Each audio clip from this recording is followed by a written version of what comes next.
lives on the line for this camp life. This camp life. This camp life. Yeah, we live this camp life. Yeah, we prophesy 365 for this camp life. This camp life.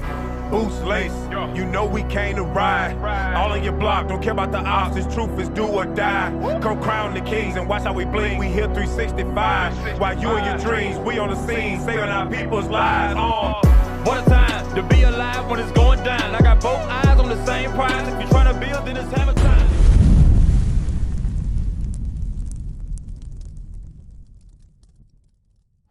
Casting down imaginations. Casting down imaginations. Hey, shalom, sis. How you doing? You stopping by to get a flyer? Do you know who you are according to the Bible? No? You got a couple minutes? You got a couple minutes. You thought about it too long. You got a couple minutes. You thought about it. Once you did that, you gave yourself away. You got like 5 minutes? Huh? Okay, listen to this. God created 18 nations on the face of the earth, right? We come from the nation of Israel. Under the nation of Israel, we have 12 tribes. You said your dad is a so-called American black. He will be from the tribe of Judah. It's what the Bible calls us. We've been called by bywords since we came over here off the slave ships. We were deemed as African American, or black, or Afro-American, or Afro-Latina, right? Those are not our God-given names. Our God-given name is actually from the tribe of Judah, which you said your dad is from. Give me that Deuteronomy. Let's see why and how we came over here and why we can identify ourselves with being from these tribes. Read. Yeah. Deuteronomy. You can start at 7 and 6 first. Chapter 7 and verse 6. I'm reading this to you. I want to show you how God thinks about us. Read. For thou art an holy people unto the Lord thy God. He says we are an holy people, right? Unto himself. Read. The Lord thy God hath chosen thee to be a special people unto himself. He's chosen the so-called natives, blacks, Hispanics, right? Under Hispanics, you get the rest of the Puerto Ricans, you get people from El Salvador, Guatemala, you get all the rest of the Hispanics, right? So he chose us out of all the nations on earth to be his special people. Read. Unto himself, above all people. Above who? All people. He chose us to be above all people. What are we doing today in the streets? What are we asking for? What are we fighting for? Huh? You said hope? Right? What else are we fighting for? For what? For the kingdom, you said? For freedom? Okay. Are we also fighting for equality? That's what we're fighting for, right? What the Bible just say? Above all people that are upon the face of the earth. He says we're above them. So why are we fighting for something when God says we're already above them? You might think, why? Why are we not above them? But because they rule over us right now, which is true. They do rule over us. They do rule over us. Right? They control the systems. They control laws. Right? They control governments, which is true. But God created a special nation that is above all people. Why is it? What makes it above all people? Is because this nation of people are the only people who have repentance and can get the kingdom of heaven. That's what makes us special above all. Right? Read. Is that it for that? Yes, sir. Give me Deuteronomy 1. Read. Deuteronomy chapter 1 and verse 1. These be the words which Moses spake unto all Israel. So these the words I'm about to read to you are the words that God has spoken to all of Israel. Give me verse 15. Deuteronomy chapter 28 verse 15. But it shall come to pass, if thou wilt not hearken unto the voice of the Lord thy God. It says, if it comes to pass, it shall not hearken. If we don't listen to the voice of God, all these things are going to come to pass. Read. To observe to do all his commandments. To observe to do what? All his commandments. How many commandments are we to keep, sis? Would you say? You go to church? You grew up in church? Say it again, not anymore? All right, that's a lot of us, right? So, in church they teach us the 10 commandments, right? So, under those 10 commandments, like I told the sister earlier, there's more laws, statutes, and judgments under those 10. For example, is it okay for a husband or a wife to step out on each other? No, right? Is it okay for humans to have with animals? No, right? those things are in the Bible under the laws of God, Right. but they're not in the 10 Commandments. Right. So when you read, it says all his commandments, it's not just talking about the 10 Commandments. It goes beyond those, right? Read. And his statutes, which I command thee this day, that all these curses shall come upon thee and overtake thee. All these what? Curses! All these what? Curses! All these curses shall come upon you. Is a curse a good thing or a bad thing? It could be both. What do you think it is? What do you normally see when somebody says cursed or they've been cursed? Or how people use it? It normally pertains to what?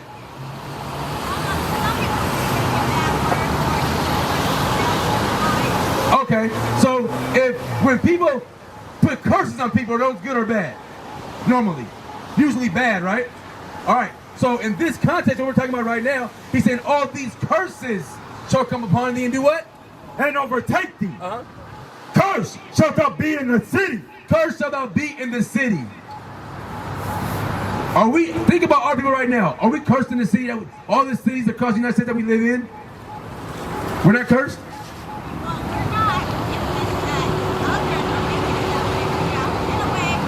Okay, who's getting shot down in the streets?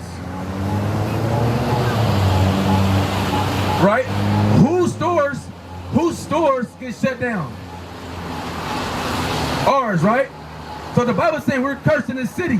Read. And curse shalt thou be in the field. Curse shall be. Do we own fields anymore?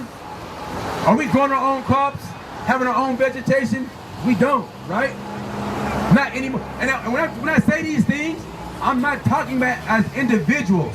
I'm talking about as a nation of people. Because we do have some successful people amongst us. But when I speak, I'm speaking as a whole, right? So when we're dialoguing right now, I want you to think about us as a whole, not on an individual basis, right? Read. Verse 32. Thy sons and thy daughters shall be given unto another people. When did that happen, sis? When did our sons and daughters be given to another people? Hand me that sign over there. Back in the slavery days, right? Were we sold into auction blocks? We were, right? Right? Like that.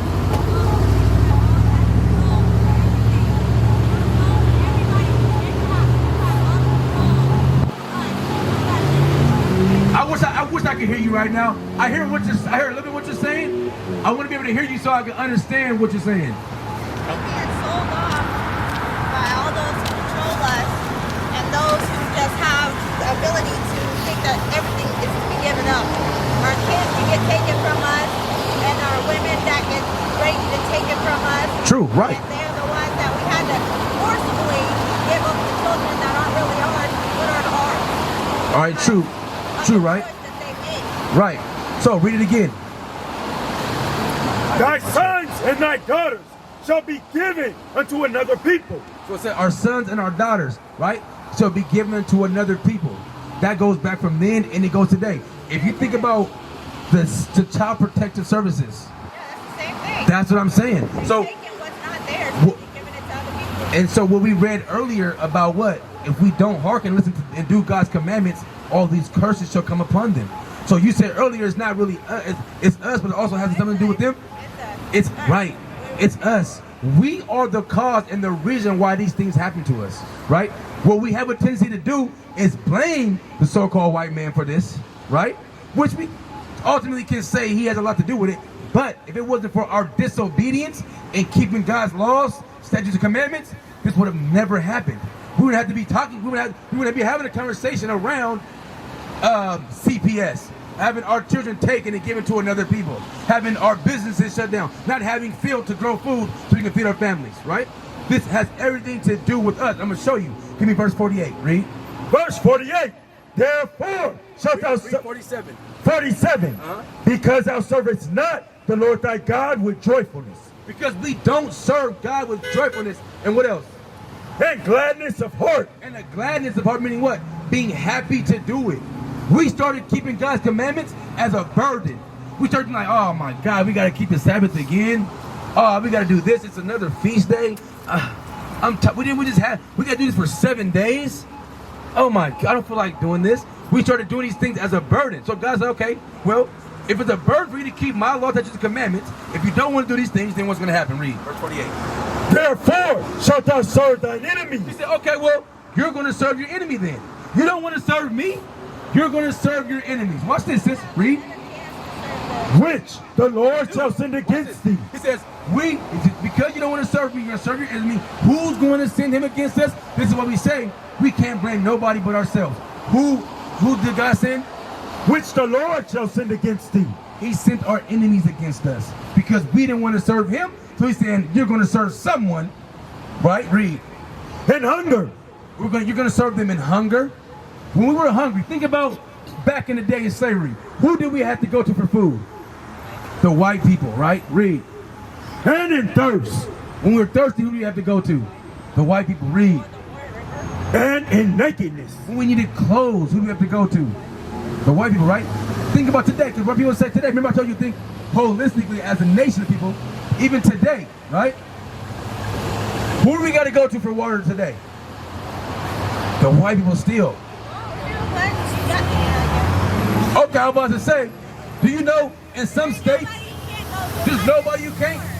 It's just, right, if you go to Fred Meyer's, you don't own Fred Meyer. We don't, as a nation, own Fred Meyer. Right? Even if I go to a well, that well is somebody else's land that they own, that they can say they own. So I'm still not getting my own thing. You can't even collect rainwater in some states according to the laws of that city and that state. You can't collect rainwater. Are we still not under oppression and under slavery today?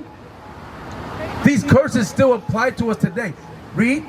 And in nakedness. When we need clothes today, who do we got to go to? We got to go to them. We got to go to the Asians.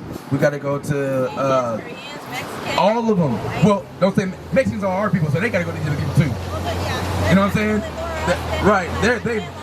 They're definitely us. So even today, right? We got to go to other nations, right? If you want to read that last one.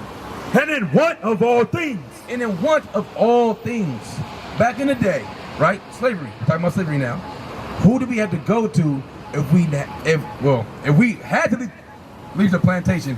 Who do we have to go to? Because we couldn't just leave free will. We had to go to our slave master, right?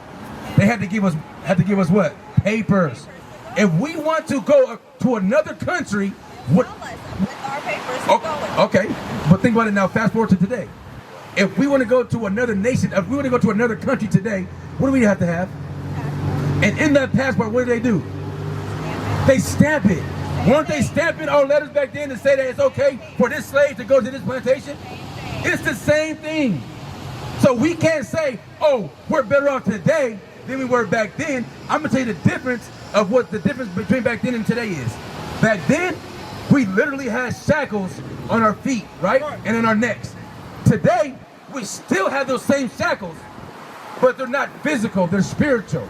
The shackles now in our minds. Because why? We believe in the white Jesus.